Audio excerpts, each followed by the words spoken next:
Gujarat's #1 engineering university, Sankal Chand Patel University, 9642706257.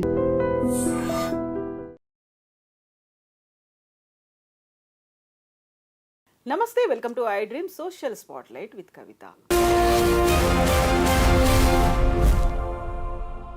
America అధ్యక్షుడైన తర్వాత Donald Trump తీసుకుంటున్నటువంటి నిర్ణయాలు, ఎగ్జిక్యూటివ్ ఆర్డర్స్, విదేశాల మీద ఇస్తున్నటువంటి టారిఫ్లు, సుంకాలు, వీటన్నిటి గురించి మాట్లాడుకుంటే ఒక అతిపెద్ద సిరీస్ అవుతుంది. నిజంగానే ట్రంప్ అధ్యక్షుడు అయిన తర్వాత తీసుకున్న నిర్ణయాలన్నీ ప్రపంచవ్యాప్తంగా చర్చనీయాంశం అయ్యాయి.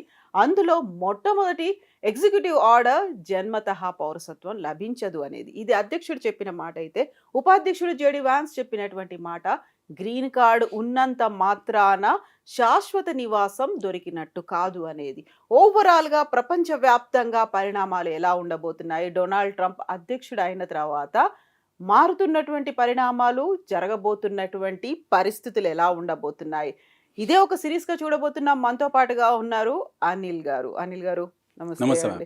సో మనం ట్రంప్ అనగానే బోల్డ్ అని వివాదాస్పద నిర్ణయాలు అనేవి కనిపిస్తున్నాయి. అక్కడ అమెరికానే కాదు, దేశమంతా, ప్రపంచమంతా కూడా ఎదురు చూస్తుంది. ఏం జరుగుతుంది, మా మీద టారిఫ్లు ఉంటాయా లేకుంటే ఇంకోటి ఏదో జరుగుతుందా అనేది. సో ఇప్పుడు మనం ఫస్ట్ ఎపిసోడ్లో మాట్లాడుకుంటే ట్రంప్ గురించి ఏం మాట్లాడుకోవాలి, మన మీద విధిస్తున్నటువంటి ఆంక్షలు కావచ్చు, నియంత్రణలు, చర్యలు, అసలు ఏంటి మనం మాట్లాడుకోవాల్సింది ఏంటి, ఎక్కడి నుంచి మొదలు పెట్టాలి మనం? ఇక్కడి నుంచి మొదలు పెట్టాలంటే ట్రంప్ నుంచి మొదలు పెట్టాలి. ట్రంప్ అనే వ్యక్తి నుంచి మొదలు పెట్టాలి. ట్రంప్ అనే అధ్యక్షుడి నుంచి మొదలు పెట్టాలి. ట్రంప్ అనే వ్యాపారవేత్త నుంచి మొదలు పెట్టాలి. ట్రంప్ అనే సూడో నేషనలిస్ట్ నుంచి మొదలు పెట్టాలి. ట్రంప్ అనే ఒక ఐడియాలజిస్ట్ నుంచి మొదలు పెట్టాలి. సూడో నేషనలిస్ట్ అన్నారు. మేక్ అమెరికా గ్రేట్ అగైన్ అనే ఒక నినాదం ఉంది. అందులో అమెరికా ఫస్ట్ అనేది ఉంది. అందులో అమెరికానే కదా ముందు పెట్టి ఆయన ప్రచారం చేసింది, అధ్యక్షుడైంది. See, America is nothing but a colony of various nations. America అనేది ఒక స్వతహాగా ఏర్పడ్డ దేశం కాదు. అది అమెరికా అనేది ఒక కాలనీ, యూరప్ కాలనీ బేసికల్లీ. మనం అమెరికాను రెండు రకాలుగా విభజించాల్సి ఉంటుంది. America happen to B a nation which was prior to 17th century. 17వ శతాబ్దం కన్నా ముందున్న అమెరికా వేరు, 17వ శతాబ్దం తర్వాత వచ్చిన అమెరికా వేరు. నేటివ్ అమెరికన్స్ అందరినీ ఎక్కడనో కాలరాసి వాళ్ళు ఎక్కడనో పంపించేసి ఈ యూరోపియన్స్ అందరూ వాళ్ళు లేరు అసలు. ఇప్పుడు యూరప్ నుంచి వెళ్ళిన వలసారులు ఎవరైతే ఉంటారో, మొదట్లో వెళ్ళినంతా కూడా ఈ కోస్టల్ యూరప్, ఎస్పెషల్లీ స్పెయిన్ నుంచి, ఫ్రాన్స్ నుంచి, ఇటలీ నుంచి వెళ్ళిన వలసదారులు. ఆ తర్వాత వీళ్ళు బేసిక్ వలసదారులు అనమాట, మొదటి వలసదారులు. వీళ్ళంతా ఆంగ్లో సాక్సన్స్ వీళ్ళందరూ. తర్వాత క్యాథలిక్ ప్రొటెస్టెంట్స్ వెళ్ళారు. వీళ్ళ మధ్యలో భారీ స్థాయిలో గొడవలు, ఉద్యమాలు ఎవరు జరిగాయి, వాళ్ళు కొట్టుకున్నారు, అయిపోయింది. Then is a matter. దాని తర్వాత అమెరికన్స్ కాన్స్టిట్యూషన్ రాసుకున్నారు. అక్కడి నుంచి అబ్రహం లింకన్ నుంచి అమెరికా అంటూ కొత్త ప్రయాణం మొదలుపెట్టింది. ఎన్నో మార్పులు, ఎన్నో చేర్పులు జరిగాయి.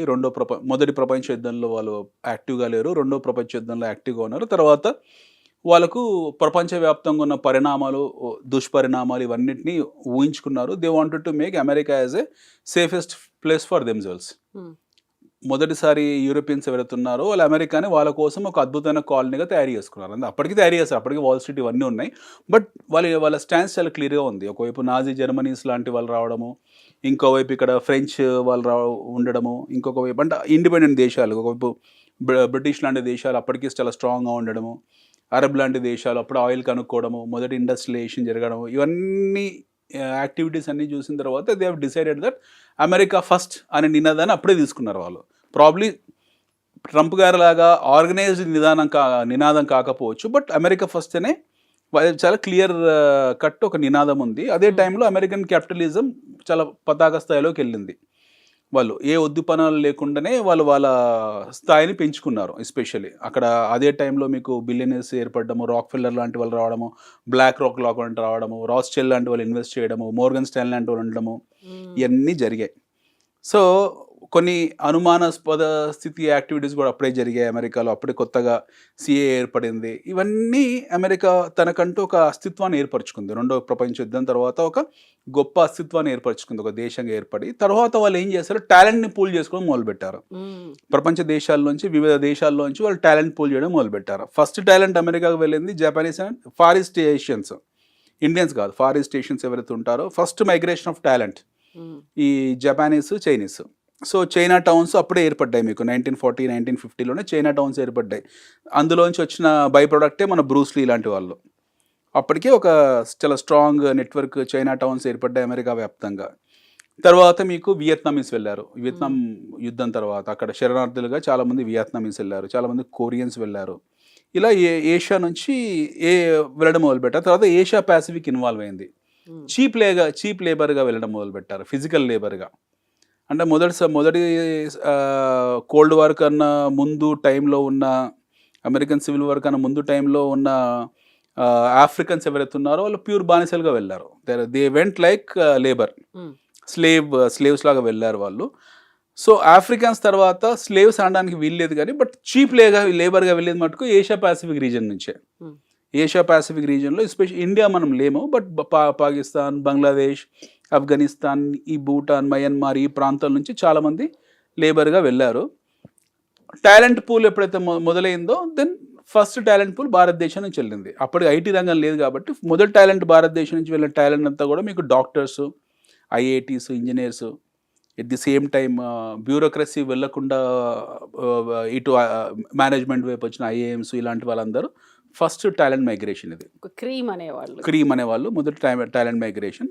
Y2K తర్వాత, Y2K ప్రాబ్లం తర్వాత దే రిక్వైర్, ఆ ప్రాబ్లం కన్నా ముందు they require huge set of people. వాళ్ళకి ఎక్కువ మ్యాన్ పవర్ రిక్వైర్మెంట్ ఉంది, ఎక్కువ లేబర్ ఇంటెన్సిఫై జాబ్ అది. So they want people across the world. So incidentally or no fortunately India happened to be a country where people are able to speak and write English.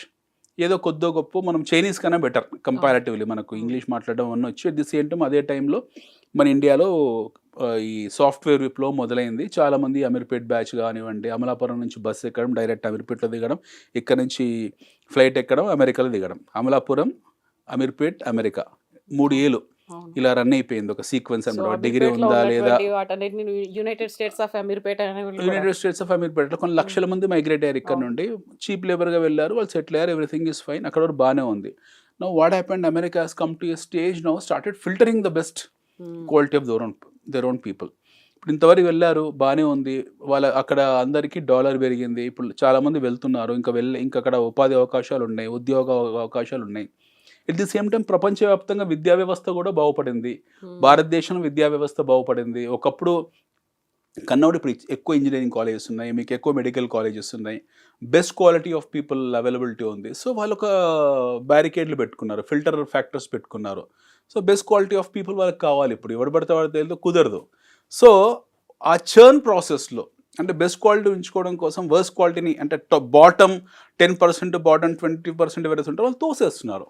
ఒక corporate company ఉందనుకోండి, corporate కంపెనీలు ఏం చేస్తారు, top performing employees మాత్రం ఉంచుకుంటారు, bottom ఎంప్లాయీస్ని తీసి బయటపడేస్తారు. పింక్ స్లిప్లు, బెంచ్లు, వాట్ ఎవర్. ఇప్పుడు వాళ్ళు డైరెక్ట్గా ఆ ఫిల్టర్లోకి వచ్చేస్తారు, ఆ జోన్లో ఉన్నారు వాళ్ళు. They wanted to retain the best talent and kick out the normal or no below average people. So ఆ ప్రాసెస్లో ఉంది అమెరికా. It's a corporation. అమెరికాని ఒక బిజినెస్ హౌస్ లాగా చూద్దాం. Let us not treat them as like a nation or a country. అలా ఎప్పుడు చూడకూడదు. అమెరికాని ఆ పర్స్పెక్టివ్ చూస్తే మోసపోయినట్టే. ఇప్పుడు జన్మత పౌరసత్వం గురించి మనం మాట్లాడుకున్నాము. ఎగ్జాంపుల్ బర్త్ రైట్ సిటిజన్షిప్ అవుతుందో దాన్ని వాళ్ళు డిస్మాండిల్ చేశారు, దాన్ని విత్డ్రా చేసుకున్నారు. అంటే it it self shows the mind set of the current regime. ఇప్పుడున్న రిజిమ్ తాలూకు మైండ్ సెట్ మనకు అర్థమైపోయింది. ఏంటంటే ఇంతకాలం వెళ్ళి నేను అమెరికా పౌరుణ్ణి అనుకున్న వాళ్ళు ఎవరుతున్నారో బహుశా వాళ్ళకు ఆ ఊహ కానివ్వండి, ఆ సంతోషం కానీ మిగిల్చకుండా జరిగిపోయింది. సో డాలర్స్ కోసం వెళ్ళారు, దేశం పట్ల ఎమోషనల్ అటాచ్మెంట్ పెంచుకున్నారు, వాళ్ళు కాంట్రిబ్యూషన్ ఇచ్చారు. ఇప్పుడు చూసేప్పటికీ మేము పౌరులం కాదు. చాలామంది ఏం చేసేవాళ్ళు, పెళ్లి కాగానే అక్కడ వెళ్ళేవారు, అక్కడ పిల్లల్ని కానేవాళ్ళు, తర్వాత ఆ పిల్లల ద్వారా సంక్రమించిన పౌరసత్వం వాళ్ళు అనుభవించేవాళ్ళు. ఇప్పుడు తీసేశారు పూర్తి స్థాయిలో. రేపు పొద్దున వీ డోంట్ నో, బహుశా 1 సంవత్సరం తర్వాతనో లేకపోతే 6 నెలల తర్వాతనో, లేదు గత 10 ఏళ్ల క్రితం వచ్చిన సిటిజన్షిప్ కూడా మేము క్యాన్సిల్ చేస్తామన్నా ఆశ్చర్యపోకూడదు. కార్పొరేషన్స్ అలాగే పనిచేస్తాయి, అమెండ్మెంట్స్ ఎప్పుడు ఉంటాయి వాళ్ళ దగ్గర. సో అందులో రాజీ పడడానికి అవకాశాలు ఉన్నాయి. వాళ్ళకు ఒక కార్పొరేట్ కంపెనీ ఎలా వాళ్ళ సిటీ వాళ్ళ పరిస్థితుల్ని మార్చుకుంటుందో, లేదా వాళ్ళ అబౌట్స్ని మార్చుకుంటుందో, వాళ్ళు ఎలా వాళ్ళని అమెండ్ చేసుకుంటారో, అలా ఆ కంట్రీ కూడా వాళ్ళని వాళ్ళు అమెండ్ చేసుకుంటూ వెళ్తున్నారు. ఏది ఒక రెజిమెంటెడ్ ఆర్ స్టాగ్నేటెడ్ డిసిషన్ కాదు అది. అన్ని డిసిషన్స్ అన్ని డైనమిక్. సో ఇంతకుముందే అంటే టాలెంట్ ఉంది అనుకుంటే అది మాకు ఉపయోగపడుతుంది అనుకున్నారు, ఒక విన్ విన్ సిచ్యువేషన్ అనేది అక్కడ కనిపించేది. ఇప్పుడు అలా లేదు. ఇప్పుడు మనము ఎవరైనా సరే, ఇప్పుడు అమెరికాలో ఒక జనరేషన్ 2 జనరేషన్ వాళ్ళకు ఉన్న వాళ్ళకి ప్రాబ్లం లేదు. బహుశా ఇప్పుడు సెకండ్ జనరేషన్ వాళ్ళకి ప్రాబ్లం లేదు. 20 ఏళ్ల క్రితం 30 ఏళ్ల క్రితం మైగ్రేట్ అయిపోయి అక్కడ ఉన్న వాళ్ళకి ఇష్యూ ఏమీ లేదు. లేదా 10 ఏళ్ల క్రితం సిటిజన్షిప్ వచ్చిన వాళ్ళకి ఇష్యూ లేదు. బట్ డెఫినెట్గా ఈ 5-6 ఏళ్ల క్రితం సిటిజన్షిప్ వచ్చిన వాళ్ళు రేపు పొద్దున సిటిజన్షిప్ని విత్డ్రా చేసుకుని మనం ఆశ్చర్యపోద్దని నేను చెప్పేది. ఈ 5-6 ఇయర్స్ బ్యాక్ ఎవరికైతే పౌరసత్వం వచ్చిందో వాళ్ళకు కూడా థ్రెట్ ఉండడానికి అవకాశాలు ఉన్నాయి. ఇప్పుడు ఎప్పుడైతే వీళ్ళు ఇది విత్డ్రా చేశారో, బర్త్ రేట్ సిటిజన్షిప్ విత్డ్రా చేశారో, దాన్ని కొంచెం అమెండ్ చేసి గత 3 ఏళ్ల క్రితం వచ్చిందో 4 ఏళ్ల క్రితం వచ్చిందో సిటిజన్షిప్ని దాన్ని కూడా అమెండ్ చేస్తామన్నా మనం ఆశ్చర్యపోకూడదు. అన్సర్టినిటీ ఉంది. అబ్సల్యూట్లీ. కార్పొరేషన్ ఎప్పుడైనా సరే, ఒక కంపెనీ ఎప్పుడైనా ఇలాగే పనిచేస్తుంది. ఒక వర్క్ మెథడాలజీ ఎప్పుడు ఇలాగే ఉంటుంది. ఒక కంపెనీ తాలూకు వర్క్ మెథడాలజీ ఇది, వాళ్ళ మెకానిజం ఎప్పుడు ఇలాగే ఉంటుంది. సో మీరు అందుకే అనేది ఏంటంటే, don't look at America as a country, look at them, you keep your dollar dreams alive. మీ డాలర్ డ్రీమ్స్ని సజీవంగా ఉంచండి, అక్కడ వెళ్ళండి, సంపాదించుకోండి, అన్సర్టనిటీ ఉంటే వచ్చేసేయండి. అంతే తప్పిస్తే అక్కడ వెళ్ళిపోతాము, అక్కడనే సెటిల్ అయిపోతాము, 2 జనరేషన్స్ 3 జనరేషన్స్ అనే భ్రమలు ఇప్పుడున్న వాళ్ళు తొలగించుకోవాలి. ఎందుకంటే there is one more thing called as regime decisions. మీకు నిక్సన్ టైంలో తీసుకున్న డిసిషన్స్ ఈ రోజు కూడా అలాగే కంటిన్యూ అవుతున్నాయి. కెనడీ టైంలో తీసుకున్న నిర్ణయాలు కూడా ఇప్పటికి అలాగే కంటిన్యూ అవుతున్నాయి. రీగన్ టైంలో తీసుకున్న నిర్ణయాలు కూడా అలాగే కంటిన్యూ అవుతున్నాయి. కొంచెం అమెండ్మెంట్స్ ఉండొచ్చు.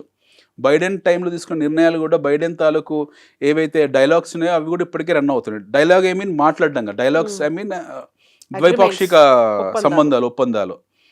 ఎట్ ది సేమ్ టైం ఇప్పుడు ట్రంప్ తీసుకున్న నిర్ణయాలు కూడా ఖచ్చితంగా అమలు అవుతాయి భవిష్యత్తులో కూడా. ఇందులో కొంచెం చిన్న అమెండ్మెంట్స్ ఉంటాయేమో, బట్ ఒక ప్రెసిడెంట్ తీసుకున్న నిర్ణయాన్ని పూర్తి స్థాయిలో వాళ్ళు అమెండ్ చేయరు. కొద్దిగా అమెండ్మెంట్, రేపు పొద్దున కొత్త అధ్యక్షుడు వస్తే కొద్దిగా మార్పు చేర్పులు చేస్తారేమో తప్పిస్తే ఇది ఇలాగే కంటిన్యూ అవుతుంది. సో మీరు ఎవరైనా సరే ఇప్పుడు వెళ్ళే వాళ్ళు, మన పిల్లలు కానివ్వండి, వెళ్ళాలనుకునే వాళ్ళు ఎవరైనా సరే, వాళ్ళకు మనం క్లియర్గా ఒక మెసేజ్ పాస్ చేయాలి. It is a corporation.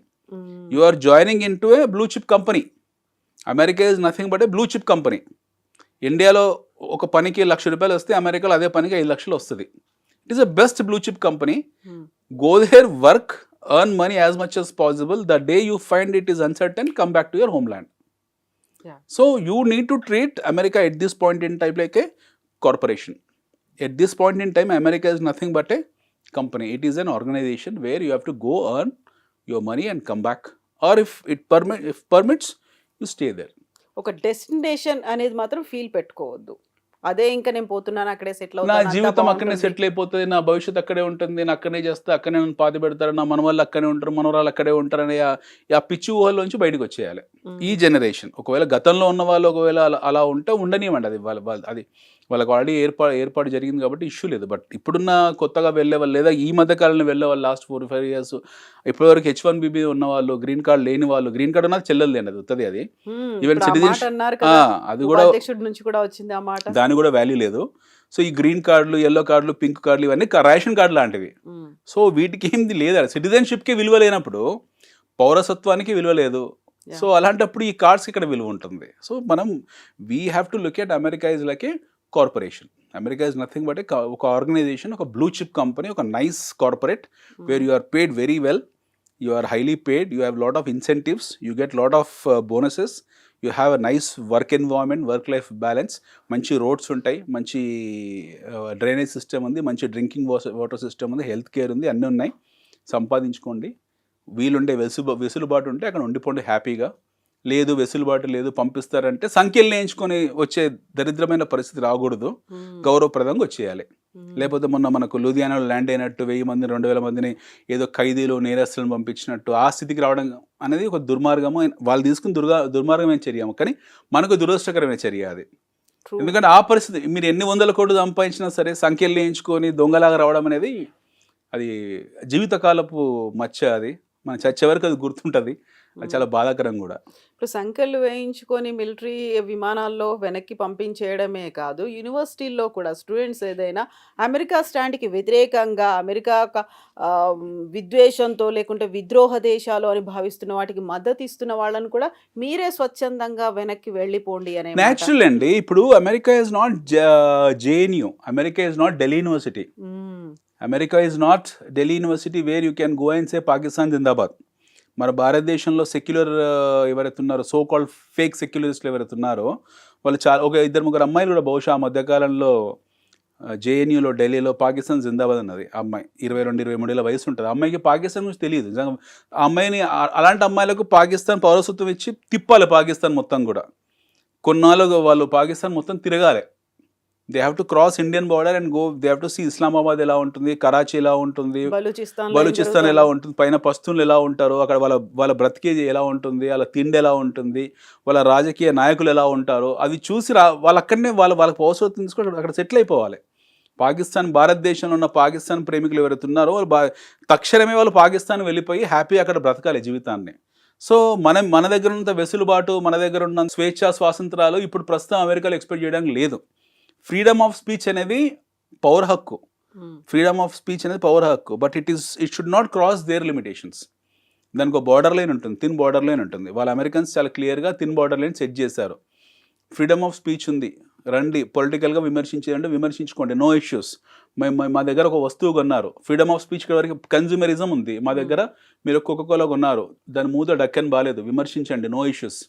మీరు తిన్న బర్గర్ బాగాలేదు, విమర్శించండి, నో ప్రాబ్లం. మీరు వెళ్ళిన వాల్మార్ట్లో ఫ్లోరింగ్ బాగాలేదు, విమర్శించండి, నో ప్రాబ్లం. వాడే టెస్లా కార్లో బ్యాటరీ పనిచేయట్లేదు, విమర్శించండి, no problem.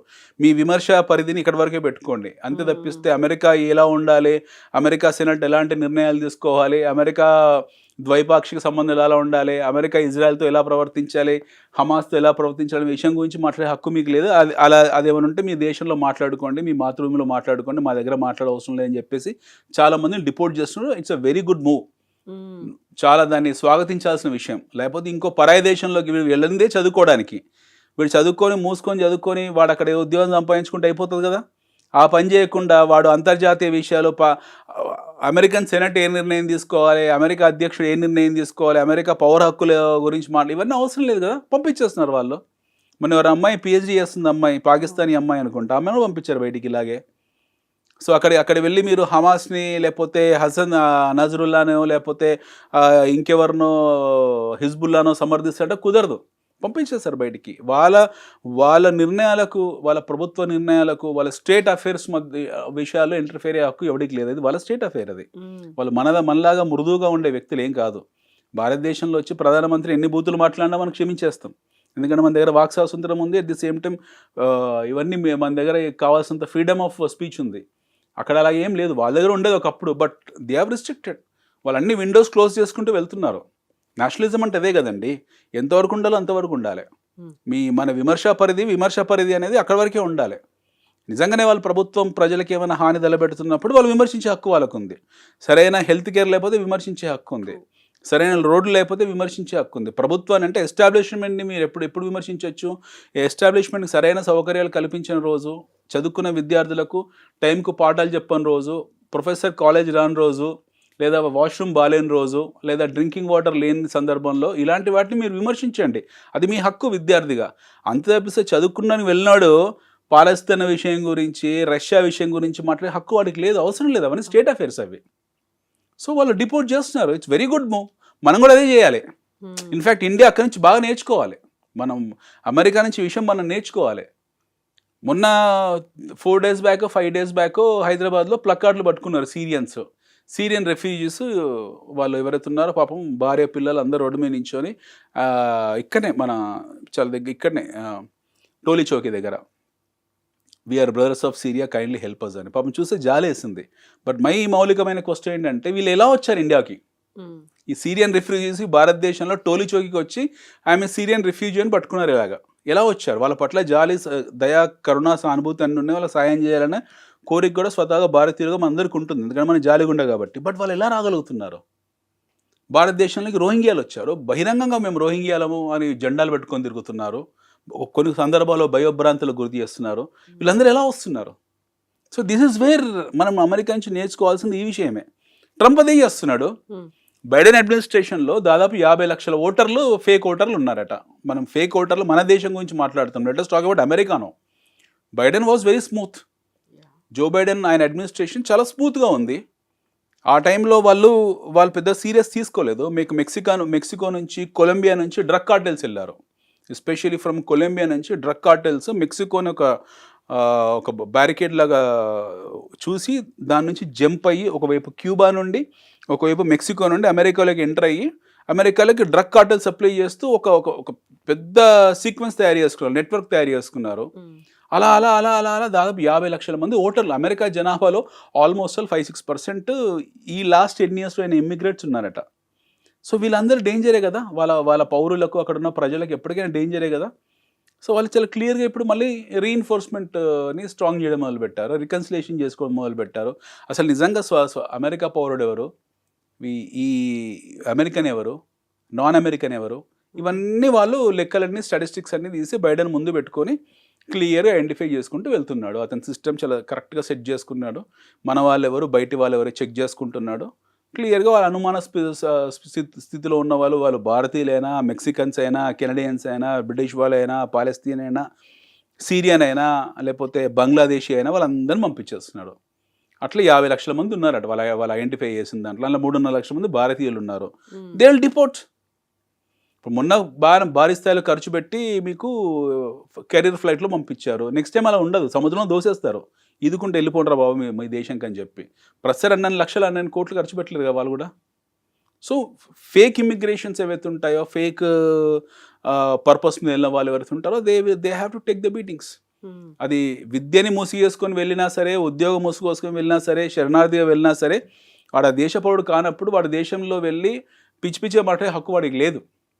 For that matter any place, మన ఇండియాలోనే కావచ్చు, లేకపోతే మీకు అమెరికాలో కావచ్చు. So Trump very first decision అక్కడ ఉద్యోగం కోసమో లేకుంటే చదువు కోసమో వచ్చి పార్ట్ టైం ఉద్యోగాలు చేస్తున్నారా, ఏం చేస్తున్నారు అనేది అక్కడ స్టార్ట్ చేశాడు. ఫిల్టరింగ్, ఏరివేత అనేది స్టార్ట్ అయింది. ఆ తర్వాత జన్మతః పౌరసత్వం, గ్రీన్ కార్డు, ఇవన్నీ చూసిన తర్వాత నెక్స్ట్ డిపెండెంట్ వీసా మీద వెళ్ళిన వాళ్ళది ఉంటుందా, ఎవరి టర్న్ వస్తుంది, ఒక రకమైనటువంటి భయం నాట్ ఓన్లీ ఇండియన్స్ అందరిలోనూ కనిపిస్తుంది కదా. ఉండాలి కదండి. ఇప్పుడు ఎందుకు ఉండకూడదు చెప్పండి? మీరు వెళ్ళిన పర్పస్ ఏంటి? సి యువర్ పర్పస్ ఈస్ ఒక చిన్న ఎగ్జాంపుల్ చెప్తా మేడం. ఇండియాలో అద్నాన్ సమీ అనే సింగర్ ఉన్నాడు, పాకిస్తానీ సింగర్ ఉన్నాడు. అతను ఎన్ని సంవత్సరాల నుంచో రిక్వెస్ట్ చేసుకున్న తర్వాత అతని పౌరసత్వం ఇచ్చింది భారతదేశం. As a country we're so strong. Lot of people in Pakistan who has got roots from Punjab, విభజించి ఈస్ట్ పంజాబ్ వెస్ట్ పంజాబ్ విడిపోయినప్పుడు, అంటే ఒక పంజాబ్ వెస్ట్ పంజాబ్ పాకిస్తాన్కి వెళ్ళింది, ఈస్ట్ పంజాబ్ మన దగ్గర మిగిలిపోయింది. సో చాలామంది లూధియానా, అమృత్సర్ ఇక్కడ ఉన్న వాళ్ళు ఎవరైతే ఉన్నారో వీళ్ళ బంధువులందరూ అక్కడ విభజనలో అక్కడికి వెళ్ళిపోయారు. సో వాళ్ళ మూలాల మటుకు మన దగ్గరే ఉన్నాయి. వాళ్ళకు వాళ్ళ పూర్వీకుల ఇంటికో లేకపోతే వాళ్ళ సొంత ఊరికో రావాలన్న కోరిక వాళ్ళకు ఉంటుంది. అలా ఎన్ని వేల మంది ఆర్జీ పెట్టుకున్నారు, మేము వస్తాము మీ దేశం, మళ్ళీ మా మాతృభూమికి వస్తాము, మా సంస్కృతిలో అంతర్భాగం అవుతాం, మేము ఇక్కడే చావాలనుకుంటున్నామని చెప్పి ఎన్నో లక్షల మంది ఆర్జీ పెట్టుకున్నారు. Plenty of people. ఈ మధ్యన ఒక తారిక్ ఫతా అని చెప్పేసి ఈ మధ్యన చనిపోయారు. ఆయన పాకిస్తానీ జర్నలిస్ట్, కెనడాలో సెటిల్ అయ్యారు. ఆయన ఎన్నోసార్లు ప్రయత్నాలు చేశారు భారతదేశంలో సెటిల్ కావడానికి, కుదరలేదు. సో ఇమాజిన్ మన ఇమ్మిగ్రేషన్ పాలసీ ఎంత స్ట్రాంగ్ ఉన్నాయి చూడండి. మనం ఇవ్వలేదు, we have not given just like that. ఒక్క అద్నాన్ సమీకి ఇచ్చాం మనం పౌరసత్వం. సో ఎంతోమంది బంగ్లాదేశీలు భారతదేశంలో రావాలనుకుంటారు. ఎందుకంటే మళ్ళీ మనకి ఈస్ట్ బంగ్లాదేశ్, వెస్ట్ బెంగాల్ 2 ఉన్నాయి. వెస్ట్ బెంగాల్ మన దగ్గర ఉంది, ఈస్ట్ బెంగాల్ ఈరోజు బంగ్లాదేశ్ పోయింది. ఆ చిట్టగాంగ్, ఢాకా ఆ ప్రాంతంలో వచ్చి చాలామంది హౌరాకో లేకపోతే కలకత్తాకో రావాలని ప్రయత్నం చేస్తున్నారు. వాళ్ళని మనం రానివ్వలేదు. ఈస్ట్ పాకిస్తాన్ నుంచి వెస్ట్ పాకిస్తాన్ నుంచి రావాలని ట్రై చేస్తారు, వాళ్ళని రానివ్వలేదు. అలాగే మన నుంచి విడిపోయినప్పుడు దేశ విభజన సమయంలో ఎన్నో కుటుంబాలు అక్కడ వెళ్ళిపోయి మళ్ళీ రావాలనుకున్నా సరే మనం అబ్జెక్ట్ చేసాము. మీరు ఇంకో దేశ పౌరులు, మీకు వచ్చే హక్కులు ఏం చెప్పేసి అబ్జెక్ట్ చేసాము. ఒక్కనో ఇద్దరు రానిచ్చాం, అవి కూడా మెరిట్ బేసిస్ మీద. దలైలామా కావచ్చు, షేక్ హసీనా కావచ్చు, వాళ్ళని రానివ్వలే కదా. షేక్ హసీనా ప్రయత్నం చేసింది, తన మూలలో భారతదేశంలో ఉంది. షేక్ హసీనా రాజకీయ శరణార్థి, తను రాజకీయ శరణార్థిగా ఉంది. ఆమె పర్మనెంట్ కాదు కదా, కొన్నాళ్ళు పంపించేస్తాం మనం వాళ్ళకి. సో అట్లా అమెరికా మనలాంటి స్టాండ్ తీసుకొని ఉంటే వాళ్ళ దగ్గర ఈరోజు 50 లక్షల మంది అక్రమంగా ఉండేవాళ్ళు కాదు. మనం చొరబాట్లు అంటున్నాం, వాళ్ళు అక్రమ వలసదారులు అంటున్నారు. భాష డిఫరెన్స్, లాంగ్వేజ్ డిఫరెన్స్ ఉంది. వాళ్ళు కొంచెం సాఫిస్టికేటెడ్ భాష మాట్లాడుతున్నారు. అమెరికన్స్ ఈ రోజు కూడా మెచ్చుకోవాలి, they are using sophisticated language, ఒక శుద్ధమైన భాష మాట్లాడుతున్నారు. ఇల్లీగల్ ఇమిగ్రెంట్స్ అంటున్నారు తప్పిస్తే చొరబాటు ఇన్ఫిల్ట్రేషన్స్ అనట్లేదు, గుర్తుపెట్టుకోండి. చొరబాటుదారులు అనట్లేదు, వాళ్ళు ఇన్ఫిల్ట్రేషన్స్ అనట్లేదు, మనం ఇన్ఫిల్ట్రేషన్స్ అంటున్నాం. We are using the word called as చొరబాట్లు, whereas America is calling them as illegal immigrants. రెండింటికి తేడాలు, రెండు ఒకటే. ఓకే, అక్కడ వెళ్ళిన పర్పస్ ఏంటి? వాళ్ళు విద్య కోసము దేనికోసం వెళ్ళుంటారు. వెళ్ళి అక్కడ నేను అక్కడనే సిటిజన్ అయిపోతా అనే కలలు కన్నారు. అది కుదరలేదు. అప్పుడు ఏం చేయాలి? గౌరవప్రదంగా వాపసు రావాలి. అలా కాకుండా ఉండే ప్రయత్నం చేసి, ఏ దేశమైనా సరే ఫర్ దట్ మ్యాటర్, అమెరికానే కాదు, ఏ దేశమైనా సరే, సోమాలియా అయినా సరే, అది కూడా ఒక దేశమే, గుర్తింపబడ్డ దేశమే. అలాంటి సందర్భం మనకు వెసులుబాటు లేనప్పుడు వచ్చేసేయాలి. తిరిగి ఉండే ప్రయత్నం చేసి రాంగ్లో షార్ట్ కట్స్ వెళ్ళినప్పుడు ఎలాగైనా అక్కడే ఉండాలి అనే అప్పుడు సంఖ్యలు వేసే బయటికి పంపిస్తారు. ఊరు ఉంచుకోరు, మనం మాత్రం ఉంచుకుంటామో చెప్పండి, మనం కూడా సంఖ్యలు వేసే బయటికి పంపిస్తాం. వాళ్ళు అదే వేశారు. పంపడం కన్ఫామ్ అనమాట, పంపే పద్ధతులు మాత్రం, మార్గాలు మాత్రం వేరే రకంగా ఉంటాయి. సో ఇప్పుడు భారతీయులు అనగానే అక్కడ ఉన్నటువంటి స్టూడెంట్స్, ఇక్కడ పేరెంట్స్ ఇక్కడ ఎదురు చూస్తున్నారు, అక్కడ ఫ్యామిలీస్ ఉంటే ఇక్కడ నుంచి ఫ్యామిలీ మెంబర్స్ అని ఏం జరుగుతుంది? ఒక అన్సర్టనిటీ ఉంది. నిజంగా మా వాళ్ళని అక్కడ ఉండమనాలా, వచ్చేయమనాలా, ఎప్పుడు ఎలాంటి డెసిషన్ తీసుకుంటారో, ఏమవుతుందో, ఇలాంటి ఒక భయాలు అనేవి ఉన్నాయి. నెక్స్ట్ స్టెప్ ఏమవుతుంది, ఎలాంటి నిర్ణయం తీసుకుంటారు అనేది ఉంది కదా.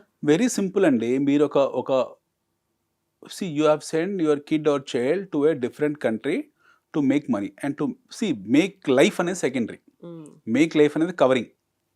ఓకే, ఒక మాస్క్, అది ఒక మంచి వర్డ్, అది మంచి వాడడానికి ఒక మంచి పదం అది. But you have send your child or a kid or somebody he's gone there to make money. Prime ఆఫర్సీ వెళ్ళింది ఎక్కడికి? ఒక దేశంకి వెళ్ళారు. అది అమెరికా కావచ్చు, లేకపోతే ఇంకేదైనా కావచ్చు. అక్కడికి వెళ్ళారు. అక్కడికి వెళ్ళడం అనేది మీరు చేస్తున్న ఫస్ట్ తప్పు. మీ మాతృభూమిని వదిలేసి, ఇక్కడ ఉన్న అవకాశాలు వదిలేసుకొని, చదువుకున్న వాళ్ళు వెళ్తారు కదా, చదువుకున్న వాడికి ఇండియాలో ఉద్యోగాలు ఉన్నాయి. బ్రెయిన్ డ్రైన్ జరగ ఉండుంటే ఈరోజు ఇండియాలో సగం మంది వెళ్ళిపోయి ఉండేవాళ్ళు. అవునే కదా. ఇక్కడ కొన్ని లక్షల, చిన్న ఎగ్జాంపుల్ చెప్తే, ఇక్కడ కొన్ని లక్షల మంది యూపీఎస్సీ ఎగ్జామ్స్ ప్రిపేర్ అవుతారు, గ్రూప్ 1 గ్రూప్ 2 ప్రిపేర్ అవుతారు. చాలామంది ర్యాంక్స్ కొడతారు, చాలామందికి ప్రభుత్వ ఉద్యోగాలు వస్తాయి. గ్రూప్ 1 గ్రూప్ 2 గ్రూప్ 3 రకరకాల పరీక్షలు అనేది, కానిస్టేబుల్ అంటే పరీక్షలు ఎంత టఫ్ ఉంటాయంటే పరీక్షలు అవి, వెరీ టఫ్ ఎగ్జామినేషన్స్. 100 పోస్టులు పెడితే 1,00,000 మంది పోటీ పెడతారు. అవునా కదా. నిజం చెప్పాలంటే అమెరికా వెళ్ళడం కన్నా కూడా ఇండియాలో ఈ చిన్న చిన్న ప్రభుత్వ ఉద్యోగాలు తెచ్చుకోవడం కష్టం. కానీ వీళ్ళ టార్గెట్ ఏంటి? వీళ్ళు సొంత దేశంలో ఉద్యోగం కోసం గొడవలు పెట్టుకుంటారు ప్రభుత్వంతో తప్పిస్తే, వీళ్ళు ఆ విద్యను ఇంకో దేశం కోసం ఉపయోగించాలని ప్రయత్నం చేయరు. ఐఐటీస్లో ప్రతి సంవత్సరం మీకు కొన్ని వేల మంది బయటకు వస్తారు, ఐఐఎమ్స్లో కొన్ని వేల మంది బయటకు వస్తారు. వెళ్ళే వాళ్ళు కొద్దిమందే, మిగతా వాళ్ళందరూ ఇక్కడే పనిచేస్తున్నారు. బీహార్, జార్ఖండ్ అలాంటి ప్రాంతంలో చాలామంది గ్రూప్ 1 ప్రతి ఇంట్లోంచి ఒక ఫ్యామిలీలో ఒక అంబిషన్ ఉంటుంది, గ్రూప్ 1 పరీక్ష రాయాలి, ఐఏఎస్ ఐపీఎస్ కావాలని చెప్పి. వాళ్ళందరూ దాని మీదే ఫోకస్ చేస్తారు. ఐఏఎమ్స్ అందరు దాని మీదే ఫోకస్ చేస్తారు. మన దగ్గర ఉన్న బెస్ట్ ఆఫ్ ది బెస్ట్ కాలేజెస్లో ఉన్న క్రీమ్ అంతా ఇండియాలో పనిచేస్తారు. మన దగ్గర ఇస్రో సైంటిస్టులకు వచ్చే జీతం చాలా తక్కువ. అయ్యేం లక్షల్లో ఉండే వాళ్ళే, నెలకు 1,00,000 2 లక్షలు వస్తుంది. But they are happy with their life. వాళ్ళంతా సైంటిస్టులు, వాళ్ళు ఏం నాసా కన్నా తక్కువ కాదు. So they are also high quality సైంటిస్టులు. వాళ్ళు క్రయోజెనిక్ ఇంజిన్లు తయారు చేశారు, ఒకే రోజు 104 రాకెట్లు ఆకాశంలో పంపించారు. మన దగ్గర ఏం తక్కువలే కాదు. బట్ వాళ్ళు ఎందుకు వేరే దేశాలు, ఇతర దేశాలలో ప్రయత్నం చేయట్లేదు? వాళ్ళకు మాతృభూమి పట్ల ప్రేమ విషయం పక్కన పడితే they have their own attachment. They don't have any dreams of dollars. వాళ్ళకి ఏం డాలర్స్ డ్రీమ్స్ లేవు. వాళ్ళకి ఇక్కడ మేము హ్యాపీగా ఉన్నామని. మీరు ఉన్నారండి, మీరు హైలీ ఎడ్యుకేటెడ్, బాగా చదువుకున్న వాళ్ళు, మీరు కూడా యూనివర్సిటీ స్టూడెంట్, చదువుకున్నారు. మీరు ఎందుకు ఈ వృత్తి పట్ల ప్యాషనేట్గా ఉన్నారు? Because you love your job and you want to stay on your home land. మీరే 20 ఏళ్ల క్రితం అమెరికన్ బీబీసీలో వెళ్ళాలంటే మీరు అవకాశం రాలేకనా? మీరు ఎల్లుండే వాళ్ళు ఈ పాటికి. But you wanted to be in your home land. So మీరు హోమ్ ల్యాండ్ వదిలేసి, మాతృభూమిని వదిలేసి ఇంకో దేశం వెళ్తున్నారంటే you are taking a risk. You are sailing in rough waters. మీరు సముద్రయానం చేస్తున్నారు. సముద్రయానంలో రఫ్ వాటర్స్లో ప్రయాణం చేస్తున్నారు. రఫ్ వాటర్స్లో ప్రయాణం చేసేప్పుడు మీకు రిస్క్ ఉంటుంది and you have to get prepared for it. So అమెరికాకు వెళ్ళగానే అక్కడ మీకు పర్మనెంట్ సిటిజన్షిప్ ఇచ్చేసి మీకు సెనెట్లో సభ్యుని ఏం చేసుకోరు. మీకు అక్కడ వెళ్ళిన పర్పస్ చదువుకోవడానికి, చదువుకున్న తర్వాత ఉద్యోగము, మీ చదువు అయిపోయిన తర్వాత మీకు ఉద్యోగం వస్తే ఉంటారు, లేకపోతే ఇండియాకి వచ్చేయాలి. కానీ వెళ్ళినవాడు రాడు ఇక్కడికి, ఎందుకంటే ఆల్రెడీ ఈ ఊర్లలో బ్యానర్లు, ఫ్లెక్సీలు అన్నీ పెట్టేసుకుంటారు కదా. విదేశీ ఆగమనము లేకపోతే సుస్వాగతం ఇవన్నీ మన దగ్గర ఉంటాయి కదా, ఇలాంటివన్నీ పెద్ద పెద్ద ఫ్లెక్సీలు పెట్టి బోర్డులు పెట్టి వాడిని భయంకరంగా హైప్ చేస్తారు ఆ క్యాండిడేట్ని. వాడు వెళ్ళినోడు త్రిశంకు స్వర్గంలో ఉన్నాడు. ఇప్పుడు సమస్య ఏంటంటే వాడికన్నా ఎక్కువ సమస్య పేరెంట్స్కు. అరే బాబు నువ్వు వెళ్ళినందుకు ఇక్కడ మేము బాగా డప్పు చాటు వేసుకున్నాము భయంకరంగా, నా కొడుకు అమెరికాలో ఉన్నాడని చెప్పి భయంకరంగా బిల్డప్ ఇచ్చాము ఇక్కడ, నువ్వు రాకురా నాయన ఏదో చేసి ఏ హోటల్లోనో పెట్రోల్ బంక్లోనో టిఫిన్ సెంటర్లో పనిచేసి నువ్వు మాకు పంపకున్నా పర్లేదు మేమే పంపిస్తాం, కానీ నువ్వు ఏదో ఇండియాకి రాక అక్కడి నుంచి ఆడనే ఉండు, అప్పుడు వీడియో కాల్ చేయి వాట్సాప్ కాల్ చేయి, నాలుగు ముందు ఫంక్షన్స్లో మేము కూడా చెప్పగలుగుతాము అనే స్థాయికి మెంటల్ ప్రాబ్లమ్ వీళ్ళు వస్తారు. సో వాడిని అక్కడ ఫిక్స్ చేశారు, కొడుకుని పంపించారు, వాడు అమెరికాలో వాడు త్రిశంకు స్వర్గంలో ఉన్నాడు, వాడు ఇక్కడ రాలేక అక్కడ ఉండలేక వాడు నరకం చూస్తున్నాడు. సో రెండు వైపులో ఉంది ఇక్కడ. ఫస్ట్ పేరెంట్స్ని వాడు థాట్ ఇన్కల్కేట్ చేశారు, అమెరికా అమెరికా అమెరికా అని చెప్పి ఇంటర్మీడియట్ నుంచి వాడి మైండ్లో ఎక్కిచ్చేసి పంపించేశారు వాడిని. వాడు వెళ్ళాడు, సెట్ అయితే సెట్ అయ్యాడు, లేకపోతే వాడికి ప్రాబ్లం, వాడి కర్మ. So cream of the section of the society అవుతుందో, ద క్రీమ్ అవుతుందో high quality cream, IITs IIMs ఇలాంటి క్రీమ్ ఎవరైతే ఉన్నారో వాళ్ళు సేఫ్. అమెరికన్స్కి ఈరోజు కావాల్సింది అదే. వాళ్ళు ఎందుకు ఇన్ని ఫిల్టర్స్ పెట్టారు, వాళ్ళు ఎందుకు ఇంత రెస్ట్రిక్షన్స్ పెట్టుకున్నారంటే they are now looking at cream. They don't want labour, they want intellectuals, they want idea factories, they want people to go and invest money. అందుకే $5 million మీకు వచ్చి పౌరసత్వం ఇస్తామని చెప్పిన ఆఫర్, బంపర్ ఆఫర్ ఎందుకు పెట్టారంటే let rich people deep pockets come there, let people contribute to their economy. So వాళ్ళ ఎకానమీకి కాంట్రిబ్యూట్ చేసే వాళ్ళే కావాలి. And they are very clear about their immigration policies now at this point in time. అండ్ భవిష్యత్తులో కూడా ఇదే ట్రంప్ రేపొద్దున అధ్యక్షుడి నుంచి దిగిపోయాక కొత్త ఆయన వచ్చినా సరే ఫాలో అవ్వక తప్పదు, ఇదే ఫాలో అవుతారు. కాకపోతే కొంచెం చిన్న మార్పులు ఉంటాయేమో తప్పిస్తే ఇదే ఫాలో అవుతారు. So people need to be very careful and conscious about their travel on high tights. ఎక్కడ సెటిల్ అవ్వాలనుకుంటున్నారో, ఏం అవ్వాలనుకుంటున్నారో, రిటర్న్ వస్తారా లేదా, అక్కడే ఉండాలా, ఇలాంటివన్నీ కూడా ముందే ప్లాన్ చేసుకోవాలి. యా, ఇప్పుడు మీరు ఎక్కడికి వెళ్తున్నారు? మీరు ఒక స్వదేశం వదిలేసి విదేశాల్లో వెళ్తున్నారు, వేరే చోటుకి వెళ్తున్నారు. వేరే చోటుకి వెళ్ళినప్పుడు అది సేఫ్ కాదన్న విషయం ముందే ప్రిపేర్ అయిపోవాలి. అది we're not going to safe place, that is not a safe haven.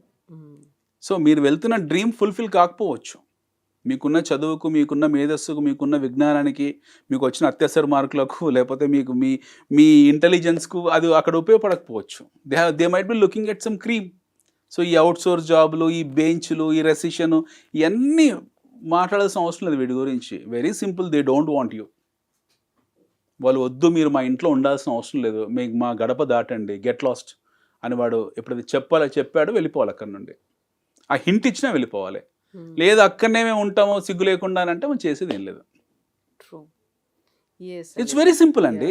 C you have gone to somebody's house to make money, you are not happy with your home land. ఇక్కడ వచ్చే డబ్బుకి మీరు సంతోషంగా లేరు. మీకు ఇక్కడ తక్కువ జీతాలు ఉన్నాయి. ఎస్, అఫ్ కోర్స్ తక్కువ జీతాలు ఉన్నాయి. But plenty of people better intellectuals than you are working for 50, 60, 70,000 rupees in Indian companies. Bengaluru ఐటీలో కానివ్వండి, హైదరాబాద్ మన దగ్గర ఐటీలో కానివ్వండి, ఎంతోమంది ఉన్నారు ఇక్కడ. వచ్చే జీతంతో హ్యాపీగా ఉన్నారు, ఏదో జాబ్స్ చేసుకుంటున్నారు, వాళ్ళ ఫ్యామిలీతో గడుపుతున్నారు. లేదు వీళ్ళకన్నా గొప్ప జీవితం మాకు కావాలనుకొని మీరు అక్కడికి వెళ్ళారు, రిస్క్ తీసుకుని వెళ్ళారు, ఇంకో దేశం వెళ్ళారు. లక్కీగా మీకు అక్కడ మీరు సెటిల్ అయిపోతే ఫైన్. సెటిల్ కాకుండా please get lost from our country అన్నారు అనుకోండి, పరాయి దేశంలో మీరు పరాయి వాడు, మీకు మా దేశంలో ఉండే హక్కు లేదు, ఇక్కడ నుంచి వెళ్ళిపోండి అన్న తర్వాత ఇంకా ఉండడం అనేది సిగ్గులేనితనం కదా, అది shameless. So only shameless people are caught. So గౌరవప్రదంగా వాడికి పౌరసత్వం ఎవరుతున్నారో వాళ్ళకు ఉంచుకున్నారో వాళ్ళు ఉండనివ్వండి. లేని వారికి ఎవరికైతే హింట్ ఇచ్చారో వెళ్ళిపోండి అక్కడ నుండి సింపుల్గా. మళ్ళీ వచ్చి మీ పని మీరు చేసుకోండి, అయిపోతుంది. అలా ఫాల్స్ ప్రెస్టేజ్ దేనికి? ఫాల్స్ ప్రెస్టేజ్ మనకే ఉంది, వేరే వాళ్ళకి లేదు. మిగతా దేశాలు చాలా గౌరవప్రదంగా వెళ్ళిపోతున్నారు అక్కడ నుండి. Plenty of Europeans have left. చాలామంది జర్మన్స్ ఉన్నారు, వెళ్ళిపోయారు. They are people from France ethnic groups వెళ్ళిపోయారు. ఇటాలియన్స్ ఉన్నారు, who is been happen to be a great pedigree and great contributors to American economy, వాళ్ళు వెళ్ళిపోతున్నారు. మనకెందుకు బాధ రావడం? స్పానిష్ వాళ్ళు ఉన్నారు, స్పానిష్ వాళ్ళే అమెరికన్స్ని ఒక స్థాయికి తీసుకెళ్ళారు. ఒక మాట చెప్పాలంటే గొప్ప గొప్ప ఇన్నోవేషన్స్ అమెరికాలో జెకోస్లోవేకియన్స్ చేశారు, వాళ్ళు వెళ్ళిపోతున్నారు. వాళ్ళకన్నా గొప్ప వాళ్ళు మనం ఏం కాదు కదా. People are there from South Africa, even for that matter Elon Musk is from South Africa. చాలా మంది సౌత్ ఆఫ్రికా వెళ్ళిపోతున్నారు ఆ దేశాల్లోకి. మాకు వద్దు, మీరు అవసరం లేదు, వీ డోంట్ నీడ్ యూ అని చెప్పి వెళ్ళిపోయినప్పుడు వెళ్ళిపోతున్నారు వాళ్ళు. సిగ్గు లేకుండా ఉంది మన వాళ్ళే. And we people are crying, cursing Trump or somebody. That's their decision making, that's their discretion. అది వాడి ఇష్టం. మన ఇంటికి ఇప్పుడు మన బంధువులు వచ్చారండి, ఒక అతిథులు వచ్చారు, మన ఇంట్లో పెళ్ళయింది, 2 రోజులు 3 రోజులు 4 రోజులు 5 రోజులు ఓకే ఫైన్. వాడు 10 రోజులు కూడా మన ఇంట్లో కూర్చొని తింటాను, పేకాడుకుంటా, టీవీ చూసుకుంటూ, నేను కబుర్లు చెప్పుకుంటా కుదరదు కదా. మనం ఏదో ఒక రోజు చెప్పేస్తాం, thank you very much sir, మీకు మాకు భారం అయిపోయారని చెప్పి. లేదు స్టిల్ వెళ్ళను అంటే ఇంకో వారం రోజులు టైం ఇస్తారు. కుదరదు అంటే ఇంకో 10 రోజులు టైం ఇస్తారు. తర్వాత మెడబెట్టి గంటేస్తారా గేట్ అవతలికి. Similar thing is happening there.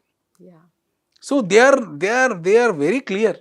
వాళ్ళు మెసేజ్ పంపించారు, కాళ్ళకు చేతులకు సంఖ్యలు వేసి, ఇదిగో ఇలా ఉంటుంది మా యాక్షన్స్, మేము this is how we're going to treat the illegal immigrants. వాళ్ళు ఇల్లీగల్ ఇమ్మిగ్రెంట్స్ తాలూకు డెఫినేషన్ని క్లియర్ చెప్పేశారు. ఇల్లీగల్ ఇమ్మిగ్రెంట్స్ ఎవరైతే ఉంటారో వాళ్ళు నేరస్తులతో సమానం, మేము వాళ్ళని నేరస్తులాగానే ట్రీట్ చేస్తాము. They are criminals for us and we're sending out the criminals, we're kicking out the criminals అని చెప్పి చాలా గొప్ప సందేశం పంపించారు. ఈ సందేశం మన ప్రభుత్వం కూడా తీసుకోవాలి. ఎందుకంటే మన దగ్గర కూడా చాలామంది ఎంకరేజ్ చేస్తున్నారు. మన దేశంలో కూడా ఎంతోమంది ఇటు బంగ్లాదేశ్ నుంచి, అటు మయన్మార్ నుంచి, ఇటు ఇన్ఫిల్ట్రేట్ అయిన ఉన్నారు. దిస్ మనం వాళ్ళని ఇంకా హ్యాపీగా చొరుబాటుదారులు అనొచ్చు. ఇన్ఫిల్ట్రేట్ అయ్యారు, నోయిడాలో పనిచేస్తున్నారు, గురుగాంలో పనిచేస్తున్నారు. వాడు బెంగాలీయో తెలియదు, రోహింగ్యానో తెలియదు. మీకు I'm telling you fact of life. హైదరాబాద్లో ఉన్న వాళ్ళు వీళ్ళు మన వాళ్ళ తెలియదు, బయట వాళ్ళ తెలియదు. వీడు మన బెంగాలీ ఉండే అనుకోండి, నో ప్రాబ్లం. అటు బంగ్లాదేశీ ఉంటే మనకు ప్రాబ్లమే కదా. మీరు నేను కట్టే పన్నుని మనం బంగ్లాదేశ్ వాడికి ఎట్లా పెడతాం మనం? వాడు బెంగాలీకి ఇద్దాం, నో ప్రాబ్లం. వాడు మన తమ్ముడే, అన్ననో అక్కో చెల్లో ఎవరో ఒకరు, దే ఆర్ బెంగాలీస్, మన వాళ్ళే, మన అక్క చెల్లెలే వాళ్ళు మన భారతీయులే. వాళ్ళకు మనం తినే 4 ముద్దలు ఒక ముద్ద పెడదాం. కానీ మనం ఎట్లా, నేను బంగ్లాదేశ్ వాడికి ఎందుకు ఇవ్వాలి నా ట్యాక్స్ని? అవునా కదా madam? It's very simple. Why we have to give our hard-earned money, our taxes to an infiltrated person? So బయట నుంచి వచ్చిన చొరబాటుదారులకు మనం కూడా బయటికి పంపాల్సిన అవసరం ఉంది.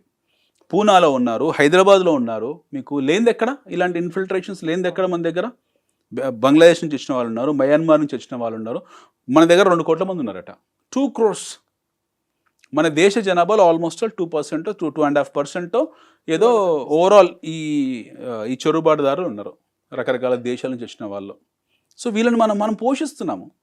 అది మన చాతగానితనం అది. అలా వాళ్ళని పోషిస్తున్నాం కూర్చోబెట్టి. Let us assume how many are there in Hyderabad. We don't know. హైదరాబాద్లో 10 మంది ఉన్నా, 100 మంది ఉన్నా, 1000 మంది ఉన్నా కూడా మన ప్రజల కష్టార్జితాన్ని వాళ్ళు అనుభవిస్తున్నారు. మన పేద ప్రజలు తినాల్సిన డబ్బుని, మన పేద ప్రజలు అనుభవించాల్సిన రేషన్ బియ్యాన్ని, మన పేద ప్రజలు వెళ్ళాల్సిన వాడుకోవాల్సిన హాస్పిటల్ సౌకర్యాలని, భీమినగర్లో ఉన్న నిమ్స్ని మన పేద ప్రజలు వెళుతున్నారో వాళ్ళు వాడాల్సిన ఎయిమ్స్ని వేరే వాళ్ళు వచ్చి అనుభవిస్తున్నారు వాటిని. వాడు లెటస్ బి ఎనీబడి, వాడు ఒరిస్సా వాడు కావచ్చు, చాలామంది ఒరిస్సా నుంచి పని చేసుకుంటున్నారు హైదరాబాద్లో. వాడు మన భారతీయుడు, వాడిని గౌరవించాలి. వాడు బయటవాడు కాదు, మన సొంత అన్ననో తమ్ముడు ఎవడో ఒకడు. Is our own person, let us respect him. చాలామంది ఛత్తీస్గఢ్ నుంచి వచ్చి ఇక్కడ హార్డ్ వర్క్ చేసుకుంటారు, లేబర్ పని చేస్తున్నాడు. వాడు బయటవాడు కాదు, మన భారతీయుడే. వాడు మన అన్నదమ్ముడే, మన కుటుంబ వ్యక్తి. వాడిని మనం గౌరవిద్దాం, వాడి పని కల్పిద్దాం, తప్పులేదు. Lot of people from different Tamil Nadu నుంచి వచ్చి పని చేసుకుంటున్నారు కొంతమంది. ఈ మధ్యలో మీకు చాలామంది బీహారీస్ కనపడుతున్నారు, మళ్ళీ ఇదివరకు తగ్గిపోయారు, ఇప్పుడు మళ్ళీ మొదలయ్యారు.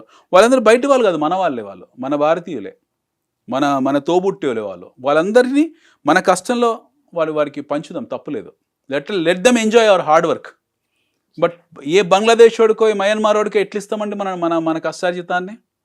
అవునా కదా? So similarly we have to learn from America also. America ఒక ప్రపంచం మొత్తానికి ఒక సందేశం పంపించింది. They have sent a beautiful message to entire world that kick out your illegal immigrants. Yes Anil garu, thank you so much. మళ్ళీ మనం ఇంకొక టాపిక్తో ఇదే సిరీస్లో మాట్లాడుకుందాం. థ్యాంక్ యూ సో మచ్ అండి.